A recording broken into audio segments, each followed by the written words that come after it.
clock in that building, or to be more accurate, that hotel, the Balmoral Hotel, is actually wrong. If you were looking at that clock and judging what time it was, well, you'd be a little bit in the future. You'd be in the future by approximately 3 minutes. Used to be called the North British, or the North British Station Hotel, part of the railway company. And the reason it's set 3 minutes fast is because way back then, when it was owned by the railway company, they wanted to ensure that the customers got to the trains on time. Good for business, good for them, reduces stress. So if you imagine in years gone by, no mobile phones, some people didn't have a watch or were fumbling around for their pocket watch, wondering whether they were in time for the train. Should they stop off and buy that pastry? They glance up at the clock and think, no, I don't have time, I better just head straight there.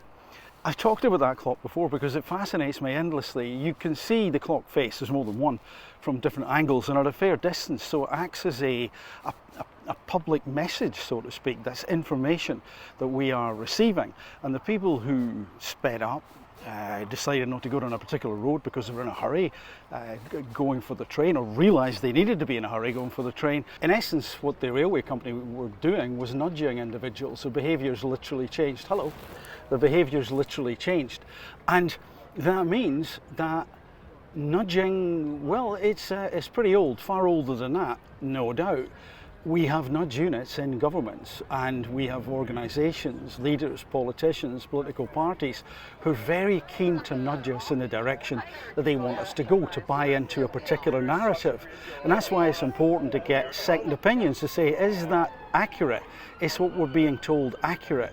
What's the agenda behind it? To practice critical thinking, to get opinions that actually may differ quite radically, because if not, then what are we buying into? What are we believing?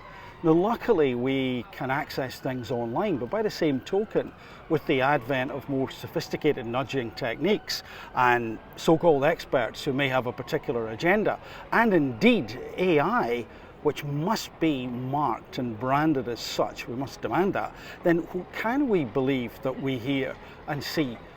Well, we have to take a risk, of course. Sometimes we have to look at people's credentials and credibility, but we also need to think about, well, what their agenda actually is. Why would they want us to travel in a particular direction? And that's why, in terms of politicians in particular, it's important that we understand what the workings are behind the scenes. You know, I talked almost a year ago now about the 22 billion black hole and said, where are the workings? We've never seen that, and yet it's used to justify a lot of things in the UK. When you have an authoritarian leader and an authoritarian government, they will tend to want to clamp down on your agency, on your ability to think for yourself. They will essentially say, we'll take away a little bit more of your liberty here and control this and control that by whatever means, let's say legislation, because we know best. And that authoritarian type leadership, particularly when it's left wing, is couched in, it's to keep you safe, it's for your own good.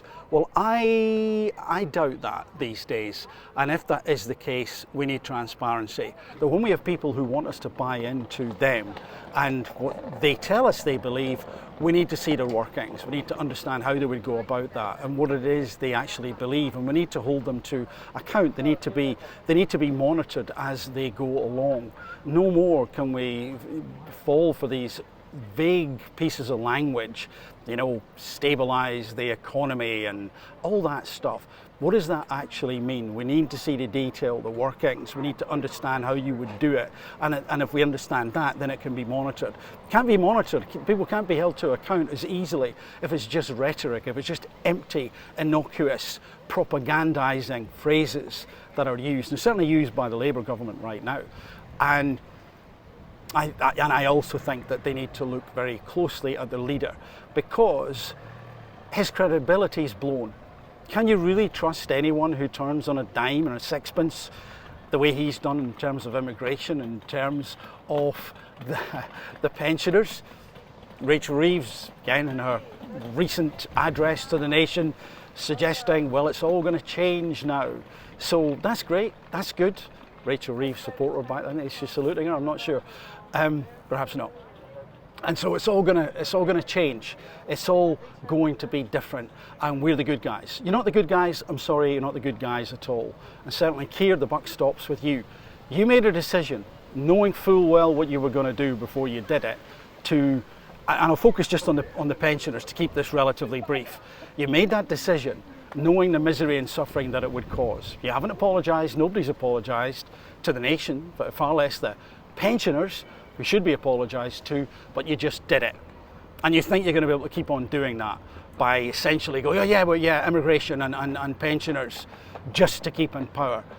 Oh, greedy, grabbing, scrabbling desire for that catnip, power, prestige, position. Well, no. I think you need to change the leadership, Labour, and I think you need to get some people up there in front of the public who are transparent, honest, and have some moral fibre. Right now, we have parties, we have individuals who are vying for our attention, desperate for our attention, desperate for our support. And those individuals may or may not be truthful. And what we've got to ensure that we do is to not buy in desperation for someone who looks like they may be the solution to some of the problems that we have. You know, if you're thrashing around in the water and a bit of driftwood comes along, you're probably going to grab it. But if it's full of holes, or if it just crumbles in your hands after about 2 minutes, then that was false hope, wasn't it? And we've got to be aware of not getting into false hope with some of these people, which is why we need to demand that whatever promises they make, they have to keep. We have to be aware that when strong emotions are invoked, our ability to think in a balanced, subtle and nuanced way can be diminished, in fact sometimes even nullified. And right now, because many of us are so desperate to find that individual, find that party, we may forgive them a little bit too much. And so it's not that I don't want to find that, because I do, but I believe that we have to stop thinking about left and right as such, and more right. And what I mean by that is, who's going to do the right thing? Who's going to understand that they're to serve in office, that they're to create a space and a place that is safe, that is hopeful, that is kind?